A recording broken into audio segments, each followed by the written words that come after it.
on va aussi comprendre avec vous un autre palier, le rôle du peuple aujourd'hui, parce que je me méfie déjà du peuple camerounais que j'aime par-dessus tout. C'est comme si, une fois qu'on a dit ça ici, c'est nous qui serons les victimes de ce peuple. Est-ce qu'il y a quelque chose qui s'est passé? Pourquoi le peuple ne prend pas corps? Pourquoi les gens ne disent pas non si on laissait Dieu à côté? Parce que Dieu peut aussi faire vivre Abraham 170 ans, je ne sais pas où qui, mais le régime peut aussi perdurer si les gens continuent à croire qu'ils ne sont pas concernés, rester à sa fenêtre et voir le changement de Bissok passer par la rue ou de Guy Parfait Songhai. Martial, on ne peut pas techniquement en appeler au peuple sans toucher la source. Les dimensions analytiques qui sont lancées par Badar Kani sont des dimensions à creuser. Je vais partir maintenant sur la personne du chef de l'État, pour que l'on voit les nuances. Quand vous voyez l'esprit des indépendances, il est bien écrit, il vous suffit de voir les mémoires de Focard. Cette émission est historique, entre guillemets, parce que je sens qu'on est en train d'aller loin dans l'analyse. Allez-y. Il était écrit, et Focard l'a dit, puisqu'ils veulent l'indépendance, on va leur donner des gouverneurs noirs. C'est-à-dire qu'on choisit un noir, c'est écrit noir sur blanc. On choisit un noir qu'on va appeler président, qui remplace le gouverneur blanc qui était là. Interprétation, Ahidjo était un gouverneur noir, Biya est un gouverneur noir. C'est un fait, d'un point de vue de l'analyse.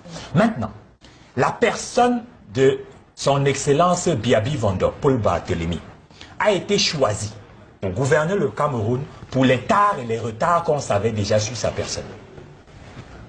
C'est une personne qui a été façonnée depuis le système français, moulée pour obéir. Il a fait 20 ans d'administration. Les gens qui veulent critiquer souvent M. Biya oublient qu'il a fait 20 ans d'administration au sommet de l'État, avant de devenir président de la République. Et donc, vous voulez le dédouaner? Non, je suis en train d'expliquer, je suis un analyste. Okay. Je suis en train d'expliquer qu'on a observé la docilité du personnage et les deux chefs qu'il a eu du ministère de l'Éducation à la présidence de la République ont fait deux rapports identiques sur lui. L'un a écrit inapte à la prise de décision, l'autre incompétent dans la prise de décision.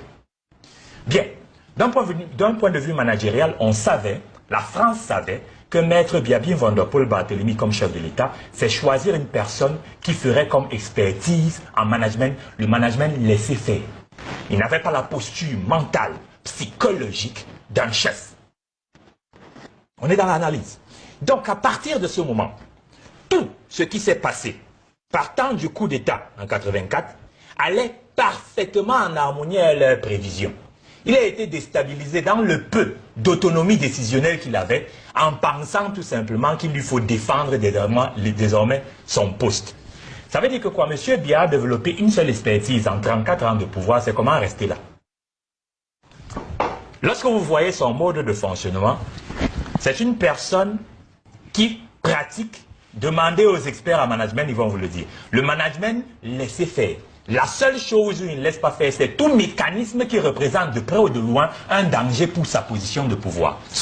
Et le peuple dans tout ça, docteur? À cause de cette façon, il faut comprendre l'enchaînement. On est en pleine ingénierie institutionnelle. À cause de ce mécanisme que lui, il a développé, de sa façon de gouverner, les micro-entités systémiques autour de lui ont compris qu'il règne, qu'il ne gouverne pas. Et elles ont pris le pouvoir autour de lui. Dans ces mécanismes de prise de pouvoir autour de M. Biya, ils sont entrés d'abord parce qu'ils comprennent ça, tout est spirituel.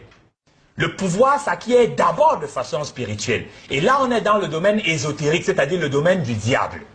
Ils ont engagé un certain nombre de mécanismes depuis la dimension ésotérique pour anéantir le peuple. Ça, c'est la première étape où ils ont travaillé. Deuxième étape, suivre toute forme d'émergence en veillant à ce que jamais personne ne lève la tête. Ils ont institué la peur. Parce que vous vouliez comprendre, voilà les éléments qui ont été utilisés. On a institué la peur en faisant de nos résistants des maquisards. Ce qui fait que les enfants, quand on leur parle de leurs grands-parents, ils ne savent pas que leurs grands-parents étaient de véritables héros. Ils pensent que leurs grands-parents étaient des bandits. C'est comme ça qu'on a fait croire à tout un peuple comme le peuple bamileke que l'UPC était un parti de Bassara, alors que plus de 500 000 Bamilekins ont été tués dans la lutte contre eux. Parce que pendant qu'on fêtait l'indépendance, les véritables indépendantistes étaient massacrés.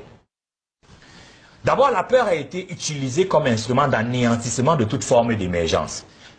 Ensuite, ces systémiques de recrutement conditionné parce que de toute façon, la précondition est surtout d'appartenir à un clan et non d'être performant, a contribué à instituer un système académique, pédagogique, scolaire, qui ne se préoccupe pas de ce qui est essentiel pour le développement de la nation. Vous n'avez qu'à regarder les contenus de programme. L'histoire du Cameroun n'est pas enseignée au Cameroun. Absolument.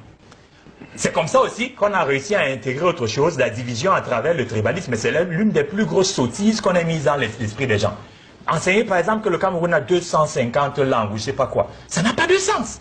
Regardez les arbres généalogiques. Je ne parle que d'arbres généalogiques des Camerounais sur 200, 300 ans, mais ces gens ont les mêmes ancêtres.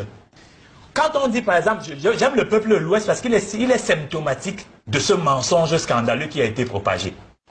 Les Bamileke, on les appelle tous Bamileke. Ça veut dire quoi Bamileke? Ça n'a aucun sens scientifique ce truc. Pourquoi est-ce que le Bamoun, quand il parle, le Tchang ne le comprend pas? On dit qu'ils sont tous Bamileke. Qu'est-ce que le Fondjomé peut faire avec les noms de Bassa? Pourquoi le Baganté a les noms des Bétis? Pourquoi on n'a pas remonté les chaînes pour qu'on comprenne les vraies sources de ces choses? Pourquoi est-ce qu'ils appellent les choses de la même façon? La tête, monter en haut, descendre en bas, etc. Regardez dans toutes les langues, même si vous êtes de l'ouest, du sud, de l'est, du centre, du littoral, nous parlons la même langue, mais personne n'a enseigné ça à l'école.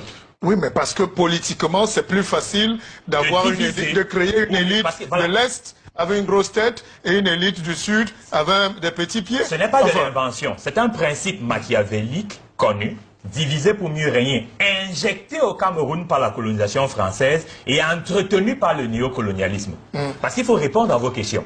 Permettez que je Allons-y, finisse. oui. 30 secondes qui est parfait. La population a été manipulée à des niveaux on ne peut même pas le soupçonner. Au point où même quand les gens ont la lucidité de constater qu'il y a des dysfonctionnements, ils n'ont même pas la densité, l'épaisseur nécessaire pour réaliser ce qui leur arrive.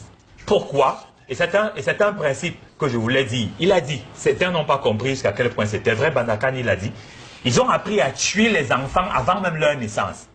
Ils l'ont fait au niveau ésotérique, ils l'ont fait au niveau pédagogique, ils l'ont fait au niveau politique, ils l'ont fait au niveau économique. Pourquoi? Et c'est peut-être ça que certains ne voient pas. Créer la misère est l'une des meilleures manières de soumettre un peuple. Justement, alors Samuel Zoké.